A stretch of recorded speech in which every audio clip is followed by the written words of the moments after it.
subscribe the channel and press the bell icon.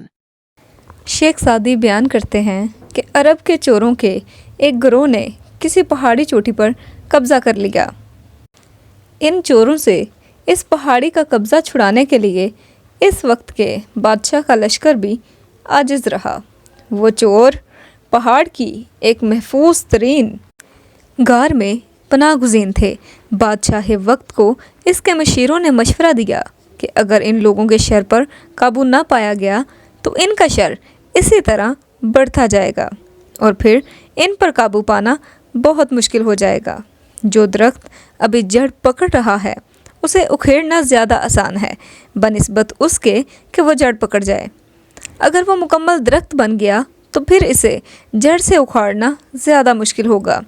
अगर किसी चश्मे को इसके इब्तदा में ही किसी सुई से रोक दिया जाए तो वो रुक जाता है, मगर जब वो चश्मा पूरी आबोताब से बहना शुरू हो जाए तो फिर किसी हाथी के ज़रिए भी इसे रोकना मुमकिन नहीं होता। चुनाचा बादशाह ने फ़ैसला किया कि इन डाकुओं की जासूसी करवाई जाए।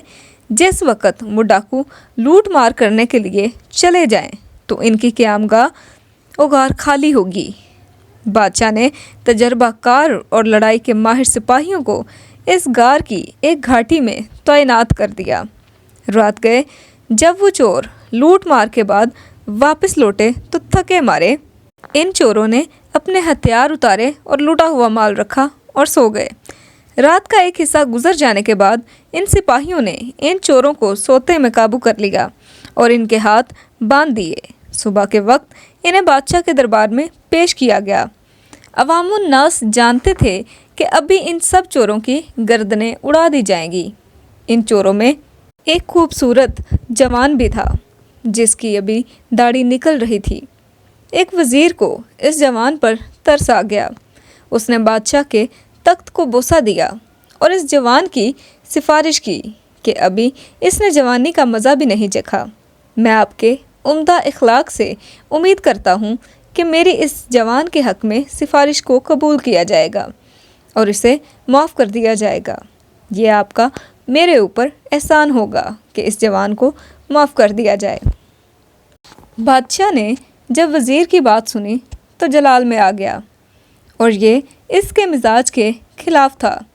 जिसकी हकीकत बुरी हो वो नेकों के साए में भी सही नहीं रह सकता और नाहिल की तरबियत करना ऐसा ही है जैसे गुंबद पर अखरोट रखना।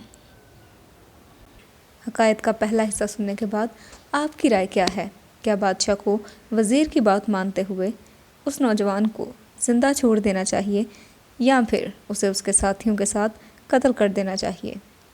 आपकी जो भी राय हो उसे हमें ज़रूर आगाह कीजिए और क्या आपकी राय कहानी के अगले हिस्से से मुआफ़क़त रखती है या नहीं, ये जानने के लिए पार्ट 2 लाजमी देखिए। फ़ी अमानिल्लाह। Thanks for watching the video.